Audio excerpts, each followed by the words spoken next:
नमस्कार साथियों, आप सभी का हमारे YouTube चैनल पर स्वागत है। साथियों, वंदे मातरम को लेकर देश में एक बार फिर बहस छिड़ गई है।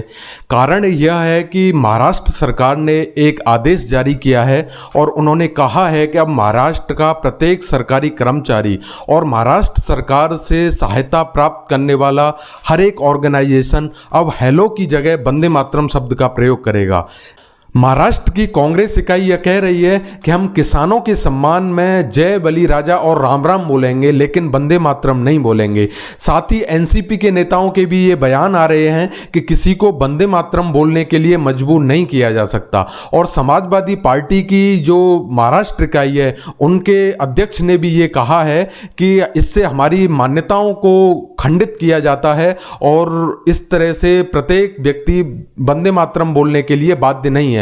तो इस प्रकार से इसको लेकर के विवाद छिड़ गया है। तो आज के हम अपने वीडियो में ये जानेंगे कि वंदे मातरम का क्या इतिहास है और इसको लेकर विवाद क्यों रहता है।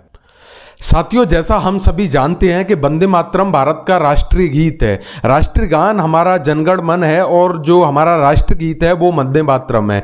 इसको बंकिम चंद्र चटर्जी द्वारा अपने एक उपन्यास आनंद मठ के अंतर्गत लिखा गया था और तब से ये एक हमारी आज़ादी के क्रांतिकारियों की एक परंपरा रही है। और जब जब राष्ट्र को एकीकरण की आवश्यकता पड़ी तो हमारे महापुरुषों ने और क्रांतिकारी की जो धाराएं थी उन्होंने वंदे मातरम शब्द का प्रयोग किया। लेकिन अब हम हेलो कहने पर भी वंदे मातरम बोलेंगे, ऐसा महाराष्ट्र सरकार कह रही है। तो साथियों, इसके साथ साथ हमको यह भी देखना पड़ेगा कि वंदे मातरम का अर्थ क्या है जिसको लेकर ऐसा विवाद होता है। तो वंदे मातरम मुख्यतः दो शब्दों से मिलकर बना है, वंदे प्लस मातरम। वंदे का अर्थ होता है वंदना करना, किसी की आराधना करना, और मातरम का अर्थ है यहां मातृभूमि, अर्थात अपनी मातृभूमि की वंदना करना ही वंदे मातरम है।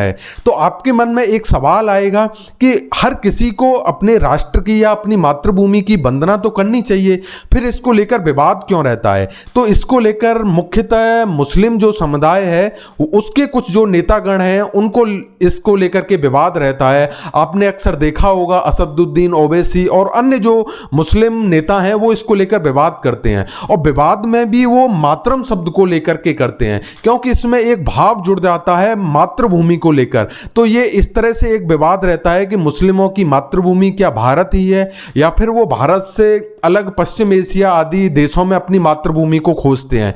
तो इस प्रकार से इसको लेकर के कुछ मुस्लिम इसको विवाद खड़ा करते हैं।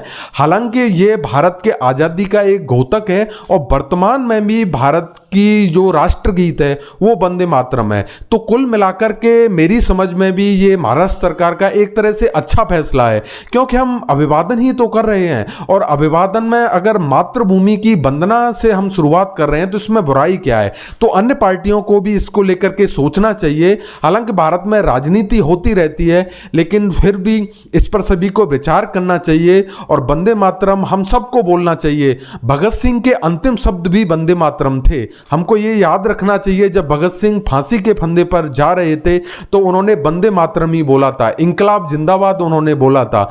तो इस प्रकार से इस फैसले का मेरे हिसाब से स्वागत होना चाहिए। और इसी प्रकार की और अन्य जानकारी और विश्लेषण के लिए हमसे जुड़ने के लिए हमारे चैनल को सब्सक्राइब करें और बेल आइकन दबाना न भूलें। हमसे जुड़ने के लिए आपका बहुत बहुत धन्यवाद। नमस्कार।